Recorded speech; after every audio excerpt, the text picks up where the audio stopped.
নমস্কার, যুক্তি তর্ক সঙ্গে অর্কই আপনাদের স্বাগত। আপনাদের সঙ্গে আমি অর্কপ্রভ সরকার। 16ই ডিসেম্বর কিভাবে বাংলাদেশে পালিত হয়েছে সেটা আপনারা সবাই জানেন, এবং 16ই ডিসেম্বর প্রধানমন্ত্রী নরেন্দ্র মোদী একটা বার্তা দিয়েছেন। সেই বার্তা নিয়েও দেখলাম জঙ্গিদের ধর্মপিতা আসিফ নজরুল ইতিহাস বিকৃত করেছেন। প্রথম কথা, বাংলাদেশের স্বাধীনতার লড়াই, যেটা মুক্তিযুদ্ধ নামে পরিচিত, সেই মুক্তিযুদ্ধ মুক্তিবাহিনীর সঙ্গে ভারতীয় সেনা কাঁধে কাঁধ মিলিয়ে লড়াই করেছিল। তখন কিন্তু কোনো বাংলাদেশের আর্মি ছিল না, কারণ বাংলাদেশের প্রতিষ্ঠা 16ই ডিসেম্বর 71 সালের আগে হয়নি। মুক্তিযোদ্ধাদের ইন্টারভিউ যদি আপনি দেখেন, যারা এখনো অ্যাক্টিভ আছেন আর কি, কাজকর্ম করছেন, তারা অনেকেই বয়স্ক। তারা বলছেন যে ভারতীয় সেনাবাহিনী আমাদের প্রশিক্ষণ দিয়েছে মেশিন গান চালানোর, বন্দুক চালানোর, কিভাবে ওয়ার ফ্রন্টে লড়তে হয়। অর্থাৎ মুক্তি বাহিনী প্রশিক্ষণ পেয়েছিল প্রশিক্ষিত ভারতীয় সেনাবাহিনীর কাছ থেকে। তাই এই লড়াইটা ভারতীয় সেনাবাহিনীরই লড়াই ছিল, মুক্তিবাহিনী সহযোগিতা করেছিল। বা একটু ঘুরিয়ে বললে বলা যায় যে মুক্তিবাহিনীর এই স্বাধীনতার আকাঙ্ক্ষাকে সমর্থন করেছিল ভারতীয় সেনাবাহিনী। তারা অবশ্যই মুক্তিবাহিনীর সহযোগী ছিল, কিন্তু ভারতীয় সেনাবাহিনীর অবদানকে অস্বীকার করা হচ্ছে ইতিহাসের বিকৃতি ঘটানো। তাই জঙ্গিদের ধর্মপিতা আসিফ নজরুল এবং তার জঙ্গি সহযোগীদের কাছ থেকে এর থেকে বেশি কিছু আমরা আশা করি না। 2, একটা বিষয় নিয়ে বিতর্ক হচ্ছিল যে 71 সালে জেনারেল নিয়াজির আত্মসমর্পণের যে ছবিটা ভারতীয় সেনাপ্রধানের বাসভবনের টাঙানো ছিল, সেই ছবিটা সরানো হয়েছে। ওটা মানেকশ মেমোরিয়ালে গেছে, যথাযোগ্য মর্যাদায় রয়েছে। 53 বছর ধরে এই ছবি ছিল। এখন প্রযুক্তি, ওয়ারফেয়ার অনেক উন্নত হয়েছে। ভারতীয় সেনাবাহিনী 71 সালে তাদের যা শক্তি ছিল, 2024 সালে তার শক্তি 100 গুণ বেড়েছে। সুতরাং সেই ছবি মানেকশ মেমোরিয়ালে গেলে মহাভারত অসত্য হয় না। একটা সুন্দর ইংরেজি বাক্য কোথাও একটা পড়েছিলাম, আমার মনে হয় সেই বাক্যটা একবার আপনাদের বলা উচিত। Photographs like a post card mailed through history. এবার আসুন পাকিস্তানে কি হলো 16ই ডিসেম্বর। 2014 সালের 16ই ডিসেম্বর আর্মি স্কুল, যেটা পাকিস্তানের আর্মি পাবলিক স্কুল, যেটা পাকিস্তান সেনাবাহিনী কন্ট্রোল করে, 230টার উপর তার শাখা আছে পাকিস্তান জুড়ে, সেখানে তেহরিকি তালিবান পাকিস্তান হামলা চালিয়েছিল। 150 জন নিহত হয়েছিলেন। তার মধ্যে একদম ছোট্ট বাচ্চা থেকে স্কুলের উঁচু ক্লাসের ছেলেরা ছিল, শিক্ষক অশিক্ষক কর্মচারীরাও নিহত হয়েছিলেন। অত্যন্ত দুঃখের ঘটনা, মানবতার উপর সন্ত্রাসবাদী হামলা। তার 10 বছর পূর্তি হলো 2024 সালের 16ই ডিসেম্বর। পাকিস্তান সরকার কি করেছে জানেন? সমস্ত শিক্ষা প্রতিষ্ঠান সেদিনকে তারা বন্ধ করে দিয়েছিল। নিশ্চয়ই তাদের ইন্টেলিজেন্সের কাছে কোনো তথ্য ছিল যে 10 বছর পূর্তিতে সন্ত্রাসবাদীরা হামলা চালাতে পারে। পাকিস্তান একটা জিনিস ঠেকেও শিখছে না, বুঝছে না, যে তারা যেভাবে জম্মু কাশ্মীরে জঙ্গিদের অনুপ্রবেশ ঘটায়, ভারতকে রক্তাক্ত করার চেষ্টা করে, ভারতের সিভিলিয়ানদের খুন করে, জওয়ানদের আক্রমণ করে, তারা নিজের দেশেও জঙ্গি হানার থেকে মুক্ত হতে পারেনি। এটা ইতিহাসের প্রতিশোধী বলবো আমি, যে তুমি নিজে সন্ত্রাসবাদী হামলার শিকার, তা সত্ত্বেও তুমি ভারতকে রক্তাক্ত করার চেষ্টা ত্রুটি রাখো না। পাকিস্তানে 2 ধরনের জঙ্গি আছে। একটা হচ্ছে ফেথ বেসড মিলিটেন্ট, আর একটা হচ্ছে ethnic based militant. Faith based militant হচ্ছে তেহরিকে তালিবান পাকিস্তান, যারা মনে করে পাকিস্তানের শাসক, সেনাবাহিনী, সাধারণ মানুষ ইসলামের প্রিন্সিপাল থেকে সরে আসছে, তারা কাফের, অর্থাৎ ইসলামের যে স্ট্রিক্ট মডেল তারা অনুসরণ করতে চায়, ক্যালিফেট প্রতিষ্ঠা করতে চায়, তার অন্তরায় হচ্ছে পাকিস্তানের মানুষ, সরকার, সেনাবাহিনী। তাই কাফেরদের নিধন তাদের করতে হবে। এরা হচ্ছে তেহরিকে তালিবান পাকিস্তান, যারা ফেথ বেসড ইসলামিক মিলিটেন্ট। আর এক দল আছে যারা এথনিক বেসড মিলিটেন্ট, যেমন বালুচ লিবারেশন আর্মি, যেমন খাইবার পাখতুনওয়ায় আছে। অর্থাৎ এরা পাকিস্তান থেকে আলাদা হতে চায়। তারা মনে করে যে ইসলামাবাদ, রাওয়ালপিন্ডি তাদেরকে শোষণ করছে, তাদের প্রাকৃতিক সম্পদকে নির্বিচারে লুট করছে। অনেক পাকিস্তানি অবজারভার দেখলাম বলছেন যে এমন দিন অসম্ভব নয়, সেদিন হয়তো খুব দূরেও নয়, যখন ৭১ সালে পাকিস্তানের অঙ্গহানি হয়ে বাংলাদেশ তৈরি হয়েছিল, ঠিক সেই একই রকম ঘটনার পুনরাবৃত্তি হতে পারে আবার পাকিস্তানে। হয়তো বালুচিস্তান আলাদা হয়ে গেল, কেউ ইরানের সঙ্গে মিশে গেল, কেউ আফগানিস্তানের সঙ্গে মিশে গেল, পাকিস্তান অকুপায়েড কাশ্মীর ভারতের অন্তর্ভুক্ত হলো। অর্থাৎ পাকিস্তানের মানচিত্র বদল হওয়ার সম্ভাবনা প্রবল বলে পাকিস্তানের অবজারভারদের একটা বড় অংশ মনে করছে। এই প্রেক্ষিতে শ্রীলঙ্কার নতুন প্রেসিডেন্ট ভারতবর্ষে এলেন, দিশারা নায়েক। হায়দ্রাবাদ হাউসে প্রধানমন্ত্রী মোদির সঙ্গে সাক্ষাৎ করলেন। একটা ছবি আপনারা নিশ্চয়ই দেখেছেন যে প্রধানমন্ত্রী মোদি তার অনুজ, সহকর্মী বলবো, কাউন্টার পার্ট, তার কাঁধে হাত রেখে তার পিঠ চাপড়ে দিলেন। কূটনীতির ভাষ্য এরকম ছবিতেই রচিত হয়। অর্থাৎ দিশারা নায়েক ক্ষমতায় আসার পর চীনে না গিয়ে প্রথম এলেন ভারতে। ভারত কি করলো তার জন্য? বলল যে শ্রীলঙ্কা ডেট রেডি, ঋণভারে জর্জরিত, ভারত সহায়তা করবে কিন্তু ঋণ নয়, এইড দেবে, গ্র্যান্টিনেট, আর ইনভেস্ট করবে। যে ঋণ ভারত শ্রীলঙ্কাকে দিয়েছে সেই ঋণকে ইকুইটিতে কনভার্ট করা হবে। ১৫০০ জন যারা অ্যাসপিরেন্ট সিভিল সার্ভেন্ট শ্রীলঙ্কায়, তারা ভারতে ট্রেনিং নেবেন। অর্থাৎ দেখুন, এইসব ছেলেমেয়েরা কিছুদিন বাদে শ্রীলঙ্কার অ্যাডমিনিস্ট্রেশনে যুক্ত হবেন। তারা ভারতে যারা ইউপিএসসি পাশ করেছে তাদের সঙ্গে ট্রেনিং নেবেন।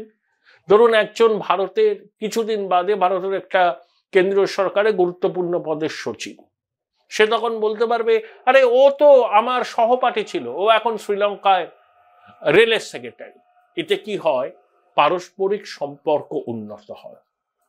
এটা হচ্ছে কূটনীতির ভাষ্য, এবং দুদেশের সম্পর্কের উন্নতি এভাবেই হয়।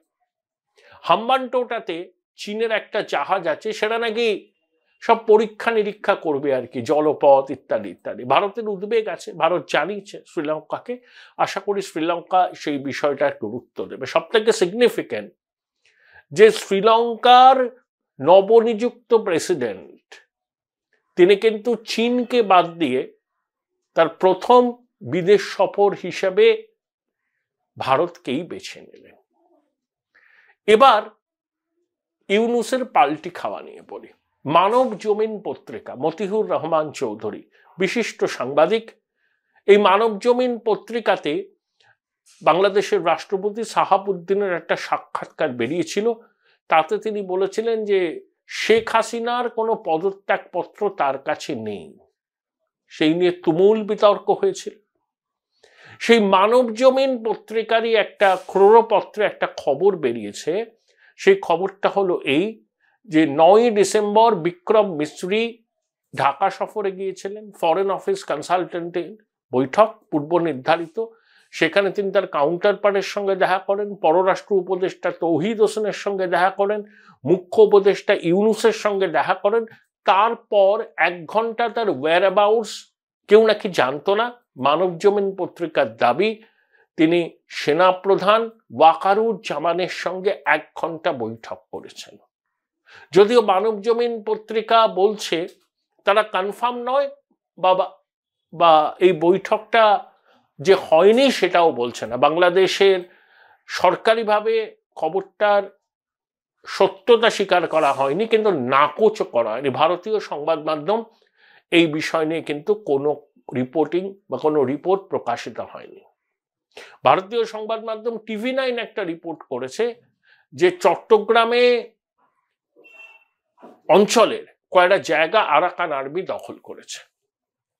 এবার আসুন যে ইউনূসের পাল্টিটা কোথায়।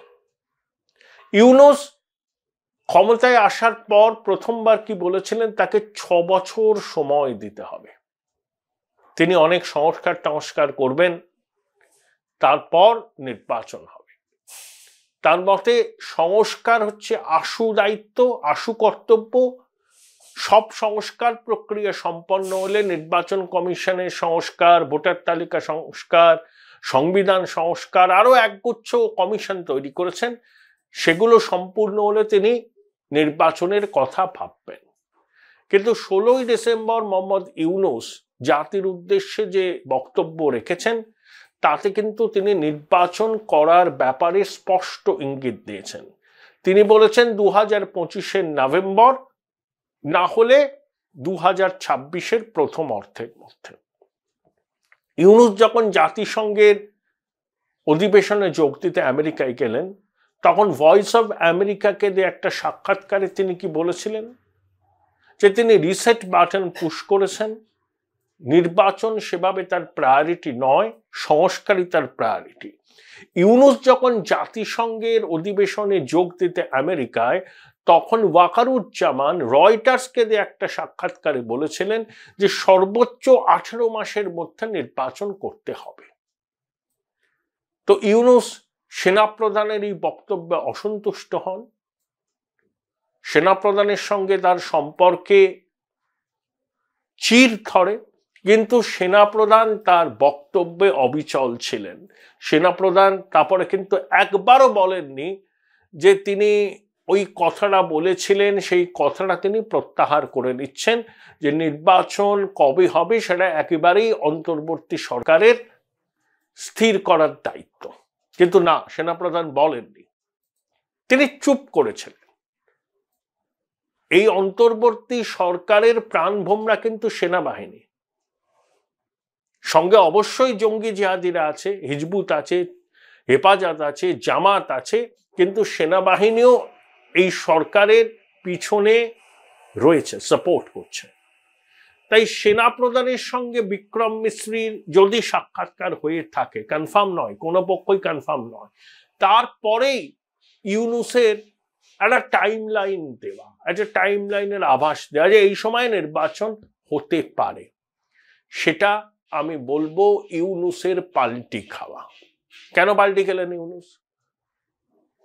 সেনাপ্রধানের সঙ্গে বিক্রম মিশ্রির বৈঠক হয়েছে কি হয়নি আমি এর মধ্যে ঢুকলামই না, কিন্তু ইউনূস পাল্টি খেয়েছেন। প্রথমে বলেছিলেন আমাকে 6 বছর আনইন্টারাপ্টেড ক্ষমতা এনজয় করতে দিতে হবে, তারপর বললেন অনেকগুলো কমিশন হয়েছে, সেই কমিশন সুপারিশ করবে সংস্কারের, সেগুলো খতিয়ে দেখবেন, দেশবাসীর মত নেবেন, তারপরে নির্বাচন এখন আশু প্রয়োজনীয়তা নেই। কিন্তু বিএনপি সহ অন্যান্য রাজনৈতিক দল নির্বাচন চাইছে, জামাত চাইছে সরকারকে টিকিয়ে রাখতে, যার সুবিধা তারা নেবে। ইতিমধ্যেই বিভিন্ন গুরুত্বপূর্ণ প্রশাসনিক পদে জামাত তার মতাদর্শের অনুগামী লোকজনকে বসিয়ে দিয়েছে। এই প্রেক্ষিতে ইউনূসের এই ঘোষণা যে নির্বাচন 25 নভেম্বর বা 26-এর প্রথমার্ধে হবে, সেটা হচ্ছে পাল্টি খাওয়া। কেন পাল্টিটা খেলেন? বাধ্য হলেন। শুনুন, বিক্রম মিশ্রি পরিষ্কার জানিয়ে দিয়ে এসছে ঢাকায় যে ভারত সরকার ইউনূসের অন্তর্বর্তী সরকারকে join Indian institute of hotel management now, right choice, right decision, পুরোপুরি স্বীকৃতি দেবে না। কাজ চালানোর মতো সম্পর্ক থাকবে সচিব পর্যায়ে, কিন্তু মন্ত্রী পর্যায়ে কোনো বৈঠক হবে না। আর শীর্ষ বৈঠকের তো সম্ভাবনা নেই, seems to be remote. Bharat সরকারের বক্তব্য হচ্ছে এই অন্তর্বর্তী সরকারের আদৌ কি সাংবিধানিক বৈধতা আছে? এই সরকার কি মানুষের জনাদেশ নিয়ে ক্ষমতায় বসেছে? কোনোটাই নয়, সাংবিধানিক বৈধতাও নেই, জনাদেশও নেই। তাহলে নির্বাচনের মাধ্যমে একটা সরকার তৈরি হলে সেই সরকারের সঙ্গে ভারত পূর্ণ কূটনৈতিক সম্পর্ক তৈরি করবে। আমার ধারণা আমেরিকা বলেছে ইউনূসকে, ভারতের চাপ, বিএনপি প্রমুখ রাজনৈতিক দলের চাপ নির্বাচন তাড়াতাড়ি করার জন্য, সেই চাপের মুখে দাঁড়িয়ে ইউনূস তার সিদ্ধান্ত বদল করেছেন। প্রেশার, তার উপর প্রেশার দিয়েছিল আমেরিকা, অবশ্যই ভারত এবং বাংলাদেশের অভ্যন্তরীণ রাজনীতি, সেই চাপের মুখে পড়ে ইউনূস নতি স্বীকার করলেন। সুদখোর ইউনূস ক্ষমতা এত তাড়াতাড়ি ছাড়বার জন্য প্রস্তুত নন। তিনি জানেন জীবনের উপান্তে এসে তিনি যে এই ক্ষমতা ভোগ করছেন, এই নিরাপত্তার বহর নিয়ে ঘুরছেন, এটা তো আর তিনি পাবেন না। অতীতেও ইউনূস মহিউদ্দিন ফখরুদ্দিনের অন্তর্বর্তী সরকারের উপদেষ্টা ছিলেন, তখনও তার কাছে এই অন্তর্বর্তী সরকার হেড করার প্রপোজাল গেছিল, কিন্তু তৎকালীন সেনাপ্রধান বলে দিয়েছিলেন যে সর্বোচ্চ মেয়াদ 2 বছর, তার মধ্যে নির্বাচন করতে হবে। এই ট্রানজিশন ফেজে সুষ্ঠু নির্বাচন করার দায়িত্ব কিন্তু অন্তর্বর্তী সরকারের। ইউনূস রাজি হননি, একটা রাজনৈতিক দল করেছিলেন, সেটার ধোপে ডেগেনি, তারপর তিনি আবার বিদেশে পাড়ি দেন। কিন্তু তার মনে এই স্বাদটা ছিল যে বাংলাদেশে ক্ষমতা তিনি ভোগ করবেন। একটা সময় শেখ হাসিনার সঙ্গে ইউনূসের সম্পর্ক খুব ভালো ছিল, শেখ হাসিনা তাকে স্যার বলে সম্বোধন করতেন। কিন্তু তারপর ইউনূসের গ্রামীণ ব্যাংকের কাজকর্ম সম্পর্কে বাংলাদেশের মানুষের মনে অসন্তোষ তৈরি হয়। দেখুন, এই অন্তর্বর্তী সরকার ক্ষমতায় এসছে 4 বছর, এই 4 মাস হয়েছে। ইউনূস কি করেছেন জানেন? বাংলাদেশ সরকারের তার কাছ থেকে পাওনা ছিল প্রায় 600 কোটি টাকা আয়কর। ইউনূস নিজে ক্ষমতা বলে তার উপর যে কর ধার্য করা হয়েছিল সেটা মুকুব করে দিয়েছেন। গ্রামীণ ব্যাংকে 2029 সাল পর্যন্ত কোনো কর বাংলাদেশ সরকারকে দিতে হবে না। দায়িত্ব নিয়ে নিজের স্বার্থ সুরক্ষিত করেছেন, নিজের প্রতিষ্ঠানের স্বার্থ সুরক্ষিত করেছেন। কিন্তু বাংলাদেশের মানুষের কি হাল আপনারা জানেন। আলুর কেজি কত টাকা, ডিমের ডজন কত টাকা, মাছের দাম কত টাকা আপনারা জানেন। অর্থাৎ নিজের স্বার্থটুকু সুরক্ষিত করলেন এই অন্তর্বর্তী সরকারের প্রধান হয়ে। ইউনূস ক্ষমতা ছাড়তে চান না, অনেকটা বাধ্য হয়ে ঢোক গিলেছেন। তাই জাতির উদ্দেশ্যে দেয়া ভাষণে তিনি বলেছেন যে এই সময় নির্বাচন হতে পারে। এখন না চলে বিশ্বাস নেই। ইউনূসের মনেও তো, মস্তিষ্কে তো মুক্তিযুদ্ধের প্রতি ঘৃণা, ধর্মীয় সংখ্যালঘুদের প্রতি ঘৃণা গিজগিজ করছে।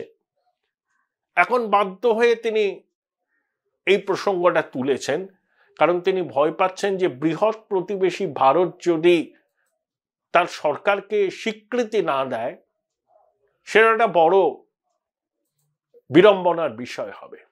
যতই ভারত বিরোধী রেটরিক ইউনূস আর তার জঙ্গি সহযোগীরা তুলুন না কেন, তারা জানেন যে বাংলাদেশের মানুষের প্রতিদিনের জীবন যাপনের সঙ্গে ভারতের সহযোগিতা যুক্ত আছে। সকালে ঘুম থেকে উঠে যে টুথব্রাশটা দিয়ে বা যে টুথপেস্টটা দিয়ে বাংলাদেশের মানুষ দাঁত মাজেন, সেই টুথপেস্টটাও আসে ভারত থেকে। তার জঙ্গি সহযোগীরা রেটরিক দিতেই পারেন, ক্ষমতায় টিকে থাকার স্বার্থে এরা সব রাজাকারদের নাতিপুতি, মুক্তিযুদ্ধ বিরোধী শক্তি, এগুলো সব জানেন আপনারা, বাংলাদেশের মানুষ জানেন, আমি নতুন কথা বলছি না।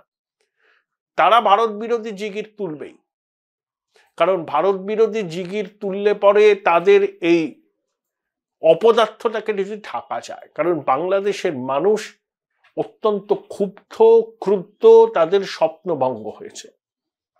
শেখ হাসিনা সরকারের বিরুদ্ধে মানুষ পথে নেমেছিল কেন? একদিকে দুর্নীতি, আর একদিকে স্বৈরাচার আর নির্বাচনের নামে প্রহসন। কিন্তু একথাও শেখ হাসিনার অত্যন্ত বিরোধী যারা, তারাও বলেন যে মোটা ভাত কাপড়ের সংস্থান শেখ হাসিনার জমানায় বাংলাদেশিদের মধ্যে ছিল। সব থেকে বিপদে পড়েছে কে? গরিব মানুষ।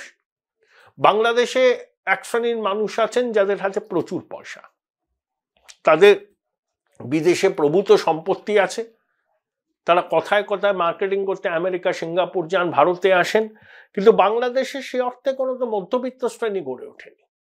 গরিব মানুষ আর বড় লোক, তাহলে ইনকাম ডিসপ্যারিটিটা মারাত্মক, সম্পদের সুষম বন্টন হয়নি। আমাদের দেশে 50 কোটির উপর মিডল ক্লাস আছে, বাংলাদেশের জনসংখ্যার 3 গুণ। তাহলে দুটো দেশের আর্থসামাজিক পার্থক্য চরম। তাই ইউনূস যখন গরিব সাধারণ বাংলাদেশিদের প্রত্যাশার পূরণ করতে পারছেন না, তখনই তিনি কিন্তু ভারত বিরোধী রেটরিককে তীব্র করছেন। তখনই বলছেন জাতীয় ঐক্য ভারত আগ্রাসন করতে পারে, ইত্যাদি ইত্যাদি ইত্যাদি। এটা হচ্ছে নিজেদের অপদার্থতাকে ঢাকবার কৌশল।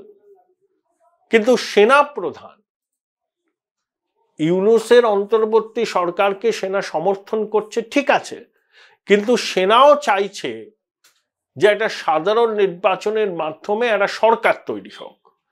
সেনাবাহিনীর কাজ আইন শৃঙ্খলা রক্ষা করা, সেনাবাহিনীর কাজ সম্পূর্ণ অন্য। এই কাজে তাদেরকে নিয়োজিত করা হয়েছে, বাধ্য হয়ে তারা রাস্তায় নেমে আইন শৃঙ্খলা পরিস্থিতি নিয়ন্ত্রণ করছে। অতএব সেনাও চাইছে এই মাৎসর ন্যায় থেকে বাংলাদেশ মুক্তি পাক। সুতরাং সেনার চাপ, আমেরিকার চাপ এবং ভারত পরিষ্কার বলে দিয়েছে বাংলাদেশের অন্তর্বর্তী সরকারের সঙ্গে কোনো পরিপূর্ণ কূটনৈতিক সম্পর্ক তারা স্থাপন করবে না। এতেই ঘুম উড়েছে ইউনূসের, তাই তিনি পাল্টি খেয়েছেন। কিন্তু দুরাত্মার ছলের অভাব হয় না। ইউনূস নামক দুরাত্মা শেষ পর্যন্ত আবার নতুন কোন ছক নিয়ে আসবেন সেটা নিয়ে বাংলাদেশের মানুষও কিন্তু পরিষ্কার নয়। তারা কিন্তু ইউনূসকে বিশ্বাস করছেন না। মার্ক মাই ওয়ার্ড, ইউনূসকে বিশ্বাস করছেন না। শেখ হাসিনা 16ই ডিসেম্বর বিজয় দিবসে ভার্চুয়াল মাধ্যমে সম্বোধন করেছেন, আমেরিকায় নিউ ইয়র্কে কেঁদে ফেলেছেন, আবেগতাড়িত হয়েছেন, বলছেন আমি বাড়ি ছেড়ে ঘর ছেড়ে দেশ ছেড়ে আছি, আমি কি স্বৈরাচারী, আমি কি কি করেছি তিনি সাফাই দিয়েছেন। আমি কি সাংবাদিকদের পরিচয়পত্র বাতিল করেছি, আমার সময় কি এমন অত্যাচার হতো ধর্মীয় সংখ্যালঘুদের উপর, আমি পদ্মা সেতু করেছি, মেট্রো রেল করেছি, বাংলাদেশের মানুষের জীবনের মান উন্নয়নে সচেষ্ট হয়েছি। আর এই সরকার জঙ্গি জিহাদি সরকার, সংখ্যালঘু বিদ্বেষে ভরা সরকার, মুক্তিযুদ্ধ বিরোধী সরকার। দেখুন বাংলাদেশের ইউনূস সরকারের কর্তা ব্যক্তিরা বিক্রম মিশ্রকে কি বলেছিলেন যে শেখ হাসিনার এই ধরনের বক্তব্য তারা পছন্দ করছেন না। ভারত সরকার কি বলেছিল যে শেখ হাসিনা তাদের অতিথি, আশ্রিত নন, তাই শেখ হাসিনা কি করবেন, কোথায় যাবেন সে সম্পর্কে ভারত সরকার কোনো বিধিনিষেধ আরোপ করতে পারে না। যদিও ভারত সরকার তাকে লজিস্টিক্যাল সাপোর্ট দেয়নি। শেখ হাসিনা যদি ব্যক্তিগতভাবে লজিস্টিক্যাল সাপোর্ট জোগাড় করে তার বক্তব্য রাখেন, কি করার আছে, কেউ কিছু করতে পারে না। তাই ইউনূস প্রশাসনের আপত্তিকে কার্যত উড়িয়ে দিয়ে ভারত কিন্তু শেখ হাসিনার গতিবিধি বা তার কথা বলার বিষয়টায় কোনো বাধা সৃষ্টি করেন। তাই শেখ হাসিনা বিবৃতি দিচ্ছেন, ভার্চুয়াল মাধ্যমে বক্তব্য রাখছেন এবং তার কথাবার্তা শুনে মনে হচ্ছে তিনি সেই প্রধানমন্ত্রী সুলভই কথাবার্তা বলছেন, আবেগতাড়িত হয়ে পড়েছেন। কিন্তু সে যাই হোক, সেটা শেখ হাসিনা, আওয়ামী লীগ, বাংলাদেশের অভ্যন্তরীণ বিষয়। কিন্তু শুধু ইউনূস তার অবস্থান থেকে সরে এসছেন, যে বলছেন যে অন্তত 26-এর মার্চ এপ্রিলের মধ্যে নির্বাচন হবে।